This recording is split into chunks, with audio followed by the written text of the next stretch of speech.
Eh bien, bonsoir à tous les amis, j'espère que vous allez bien se foutre à la parisienne, mais quel match, mais qu'est-ce que je suis rassuré, oui, le Paris Saint-Germain a banni, sont rassurés, mais moi, personnellement, je suis rassuré, pourquoi? Parce que on avait besoin d'une victoire pour reprendre la confiance avant le Barça. Là, cette victoire-là, pour moi, elle fait clairement du bien, hein, parce on a besoin d'une victoire, tout simplement, parce que pour se rassurer avant le Barça, certes, tout n'était pas parfait, mais euh, le Paris Saint-Germain a maîtrisé son match en première mi-temps, hein. Il s'est fait un petit peu fait peur, beaucoup même en deuxième mi-temps, mais grâce à Moïse Kean, grâce à... Bref, on va revenir après. Mais tout d'abord, j'aimerais parler du milieu de terrain, mais Paredes Gay. Mais qu'est-ce que c'est incroyable, mais qu'est-ce que. Mais c'est trop bien, c'est trop. Mais c'est un truc de fou, Paredes, frère. Et Paredes, quel monstre. Mais vous avez vu les stats en première mi-temps de Leandro Paredes, à un moment, Canal+, ils ont affiché les stats. Il a fait 13 passes vers l'avant, 24 sur les côtés.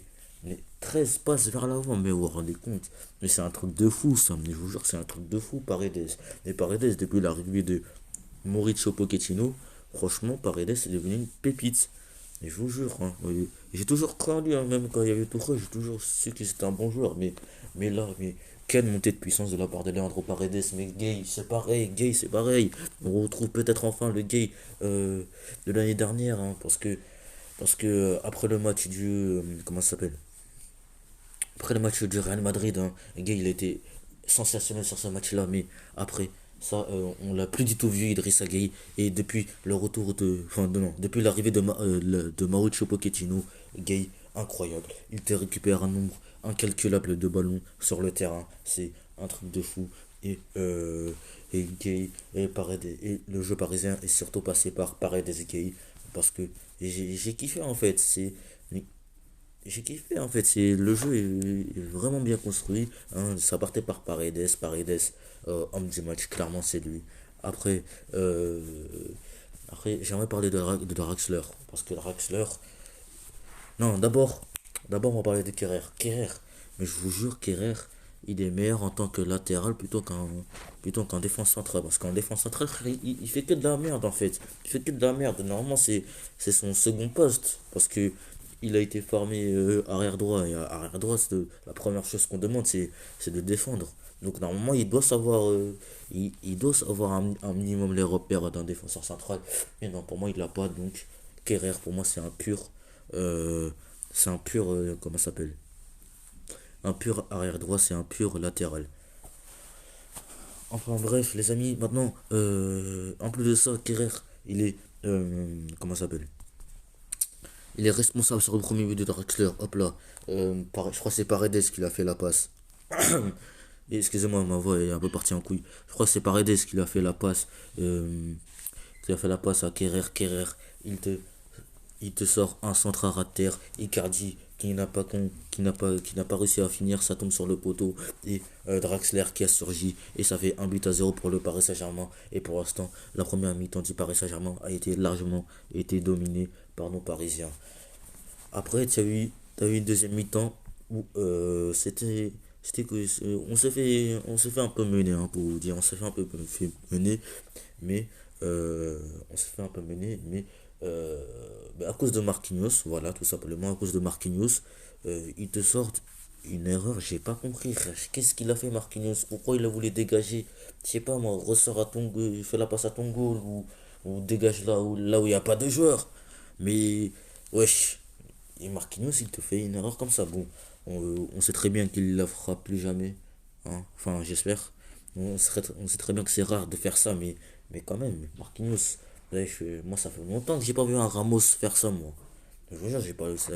Marquinhos, frère, ok, tu es jeune, t'as 26 ans ou 25, je sais plus. Mais je peux voir cette erreur de la part de Marquinhos.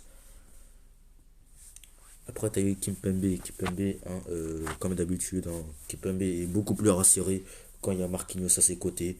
Même s'il a fait cette erreur-là, hein, Kimpembe, pour moi, il pouvait vachement rien faire, hein. Il pouvait vachement rien faire et c'est tout, hein. C'est tout, c'est tout. Bref, pour moi, le plus important, ça a été les 3 points parce euh, on devait prendre la place de leader. Parce que pour se rassurer avant le Barça, en fait, comme je l'ai dit tout à l'heure, on espère une petite défaite de comment ça s'appelle? On espère une défaite de Lille et de Lyon, comme ça on passe premier, on reprend la première place et ça fait plaisir tout simplement. Après j'aimerais de parler de Mbappé. Mbappé, il a tenté beaucoup de frappes, mais je suis content de son match, je suis satisfait. Pourquoi? Parce que comme d'habitude, il a joué sur ses qualités premières, il a fait des passes, il s'est pas neymarisé pour rien. Je suis content de son match en fait, tout simplement, je suis content de son match. Et même si, même si sur la finition c'était pas trop ça, hein, mais il a fait son match. Et bonne nouvelle, zéro blessé. Zéro blessé, bah oui, zéro blessé, frère. Quand j'ai vu Gay qui a été blessé, quand il s'est touché la cuisse ou l'adducteur, je sais plus, j'ai eu très très peur. Franchement, oh putain, j'allais m'énerver pour rien. Et, euh, et c'est tout quoi. Bah c'est tout. Qu'est-ce que vous voulez que je vous dise d'autre, c'est tout. Et après, j'aimerais parler de Icardi et de Moiskin. Icardi, franchement, on l'a pas beaucoup vu. On l'a pas beaucoup vu, mais la remise, frère, la remise qu'il a fait sur Moiskin, c'était incroyable. Et Icardi, franchement, non, je vais pas dire masterclass, mais voilà, il a fait un très très bon match pour moi. C'était plutôt correct de sa part. Après, j'ai parlé de Moiskin. Moiskin, oh là là, mais vous avez vu quelle importance il a eu sur ce terrain. Vous avez vu le pressing qu'il a fait, le pressing, mais est-ce que vous avez vu ça? Est-ce que vous avez vu ça, le pressing? Euh, Est-ce que vous avez vu ça? Dites-moi. Quel autre joueur du Paris Saint-Germain a autant vu faire un pressing? Franchement, personne. Keane, franchement, il a été très très très important au sein de ce match euh, parce que franchement, on a eu des occasions, on ne les a pas mises. Et les occasions qu'on a eues, c'est notamment grâce au pressing de Moïse Kean, hein. Parce que des fois, il récupérait des ballons, hein, et, et voilà quoi, ça fait plaisir. Enfin bref les amis, je crois que j'ai tout dit, hein. Je crois que j'ai tout dit dans cette vidéo. J'espère que vous portez bien et portez-vous bien plutôt. Et on se retrouve une prochaine fois.